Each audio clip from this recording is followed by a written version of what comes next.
Hey, Map here, Map Investments. So, I want to talk to you about another calendar spread that I did. And I've been applying some calendar spreads because I expect, a pullback in the market. I know people may not see it, but there's a lot of euphoria and we're up a lot. And I think just any pullback will elevate the volatility and the premiums on the put side, which right now are pretty cheap when you look at lots of IV ranks out there. So what I did, this is Pinterest. So this is the daily chart on Pinterest. It's been pretty up there. If you look at the 50-day moving average is 60, and the 200-day moving average is 34. This is the daily chart. This is an IPO, so I don't think the weekly chart has a lot of bearing because they haven't been out too long. Let me see how the weekly chart look. We can see.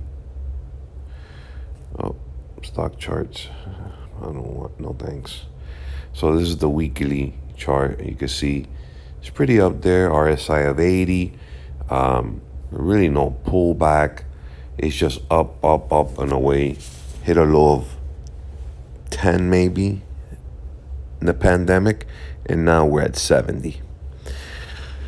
So I did a calendar spread in here as well. Let me pull up Thinkorswim, and then I'll pull up Tastyworks so you can see. And the trade was go to all filled right here. So what I did was, and this one gives me a lot of time. So I had a debit of $343. So basically I spent $350 on this trade. But I think the stock is pretty overextended. So what I do, I sold the February 60 put, and I bought the May 60 put. And a couple reasons I did it this way. And let me put up the Tastywork platform so you can see a better visual, because you can see it here a lot better. So the first thing is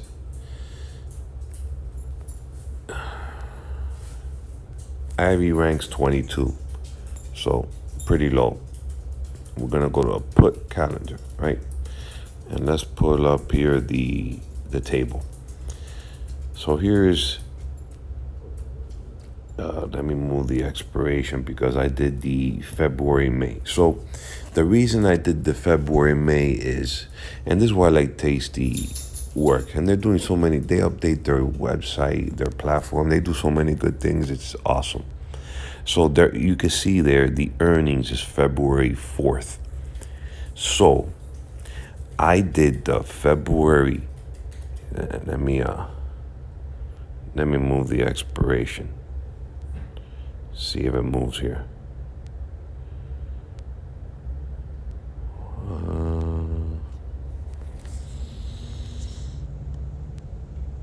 It should move my, no, it's not moving.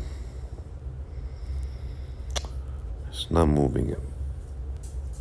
Maybe I have to go to this here, the curve, and then I can move it here. No, go back.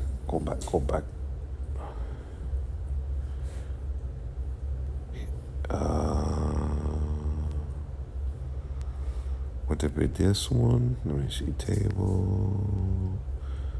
Nope. Go to curve.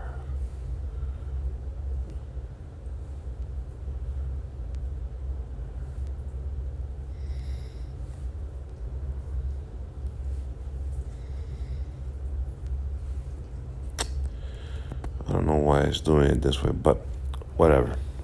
So I did the February and the May for $3.50. So if you go to February, I did this one. Let me pull up the 60.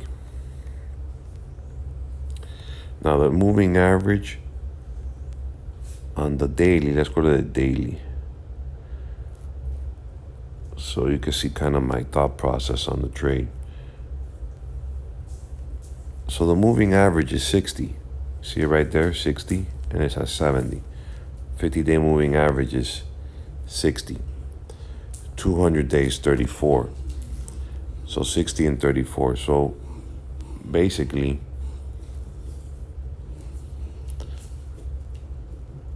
I went in February and I sold this one right there. Maybe I can do it this way. Let me see if I can clear this. How do I clear this? More.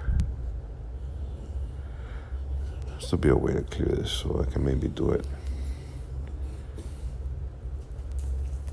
Clear? Okay, clear. All right, perfect. There we go. We could just do it right here. I could develop it. It's great. You learn as you go. Okay, so right here, I sold this one, hit the bid, sold the 60, right? We're gonna close this one out, and then I'm gonna go to May, and I bought the 60, hit the ask. And right now it's trading at 330. So you could do it a little bit better. I did almost 350. So because it was down on the day, so they went up a little bit. So that's the trade right there. You see, I sold the 61 day, and they're gonna report earnings. So as these get closer to earnings, the premiums on these options should probably bump up, because people might want to buy protection or make speculation bets that it might go down. Expected move in February is 15, and in May is 23. So that'll put me way in the money. So I can manage this a couple ways. I can manage this at earnings, and hopefully we get by February 14th. I can manage by February 4th. You see the earnings in purple arrow.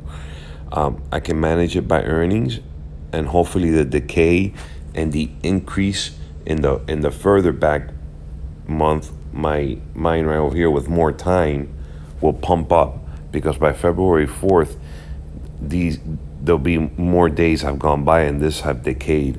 So I can either try and buy this spread back for collect this theta here and keep that premium and sell my back month one way, or the IV expansion can also help this trade, since IV ranks only 22, and I'm sure as we get closer to earnings, they'll get some premiums pumped up, and these options will get jacked up and increase in value. Because remember, as the demand for the options increase, that's where the prices of the options increase. So it's not necessarily picking the right direction. You can be wrong in your direction with options, but you bought them cheap and you sold them when there was demand and you make money, and vice versa. You sell them when there's a lot of volatility and demand for them, and you buy them back cheaper when it deflates. So that's your edge. So that's what I did in Pinterest. And I hope this illustration kind of makes you understand a little bit better the concept of the trade. I got time on my side. I think volatility will increase as earnings comes around. The stock seems a little bit overextended, so a couple variables here.